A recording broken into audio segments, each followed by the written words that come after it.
So let's take a look. First of all, actually, I wanted to show you this chart. I don't know if you can see it very clearly, but the point of the chart is that we're living right now in a scientific revolution. This is a result of functional MRI. Everything on the left, these three images, are the actual images shown to people in as the functional MRI is discovering what is happening inside their brain. The second, on the right-hand side, is a computer's guess about what the person is actually seeing, based solely on information from their what is happening in terms of where blood is flowing inside their brain. Isn't this amazing? So in other words, the computer is actually getting pretty accurate about guessing what is happening inside a person's brain. This is pretty amazing stuff. Oxytocin breaks down adrenaline. How many of you know about oxytocin? Okay, a lot of you do. Oxytocin is the bonding chemical. Here's the experiment, the classic experiment. There are two kinds of voles, which are like little sort of mice, a little larger than mice. There are prairie voles and what are called montane voles. And there's a third kind also, but they're like the montane voles. And the prairie voles are monogamous, and the males take care of the babies. And the prairie voles like to party, and they are not monogamous, and the males have nothing to do with the babies. If you block oxytocin, or vasopressin, which is its counterpart, in the prairie voles, they cease to be monogamous and the males stop taking care of the babies. If you shoot up the montane voles with oxytocin, they become monogamous and the males take care of the babies. This is a powerful chemical. Okay? Where do we buy it? Huh? Yeah. Where do we buy it, Joan says? You can actually buy it on the internet. It's administered nasally. It turns out that it is used, some of you may have actually had it. It's used to facilitate childbirth and lactation. So I don't know if any of the women have ever experienced oxytocin. But it brings on lactation and, of course, is responsible for the building of trust between people who don't like each other. And here's a second experiment that demonstrates that this is the case. 5 minutes. Okay, so let me skip over the experiment and just tell you this. What is happening in terms of neurophysiology is the realization that it is possible to trigger the release of oxytocin through a variety of different mechanisms. Mediators can do this. And we do it by small acts of kindness. We do it by reaching small agreements. We do it through acknowledgement, through apology, through storytelling. All of these things encourage the release of oxytocin. Unfortunately, it has a half-life of 8 minutes, so it's not going to last forever. We can't get to world peace through chemical means, unfortunately. But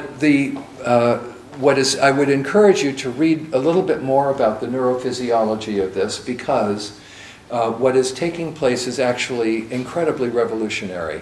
Here are just a couple of the experiments that I think you might want to know about. They've done negotiation experiments. People who are seated in hard chairs, like the ones that you're seated in now, are tougher negotiators than people who sit in soft chairs. So if you're going to do a mediation, have soft chairs for people to sit in, because it will change their negotiation style. People who are holding a cup of hot liquid will negotiate more collaboratively than someone who's holding a cold liquid. There are differences in terms of people's assessment, whether they're holding a heavy clipboard or a light clipboard. It makes a difference in terms of what people's behavior, whether, for example, in the workplace, if there's a kitchen, and the question is whether people are washing dishes. If anywhere in that kitchen there is a little sign that says honesty, or there is a photograph of someone's face with their eyes looking out, people will wash the dishes way more often than they otherwise would. Isn't this interesting? Here's the one that is, well, they're just a series of these. This is called framing, and it is possible to frame for a variety of different outcomes. Here's the classic experiment in framing. You ask people to come in for an interview, and you time how long it takes them to get down the hall. And then you interview them. The interview has nothing to do with anything, except in the words that you use in the course of the interview, one group of people are given words like sick, tired, weak, feeling bad, words like this, and the other group is, old, and various words like this, and the other group is given, energetic, active, healthy, and then they time how long it takes them to walk back down the hall. And you know what the answer is. The ones who received the first set of questions take longer to walk down the hall than the ones who received the second set of questions. So there is, within our brains, a capacity for immense suggestion. And here's the place where it seems to me that it's extremely important for us as mediators, first of all, to watch what we are doing and not slip into manipulation. And secondly, to capture the desire of people that already exists for resolution, for forgiveness, for transformation, and to express that in as many words as it takes, to just say, I'm really hopeful that we will do something really, really useful today.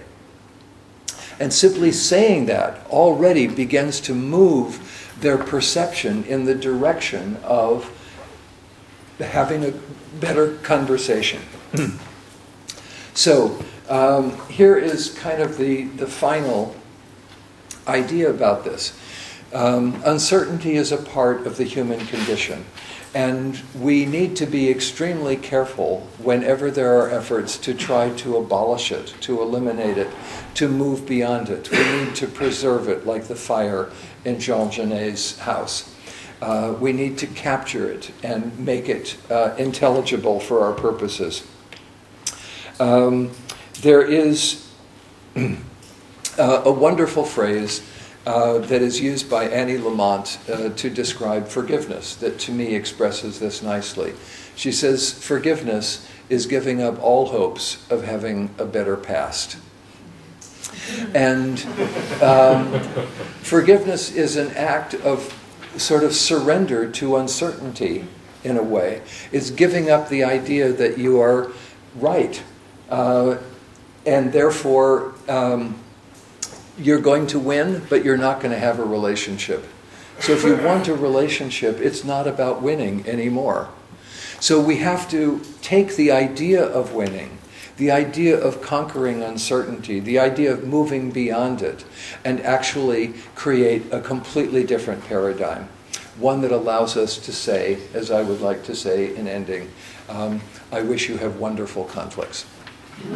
Thank you very much.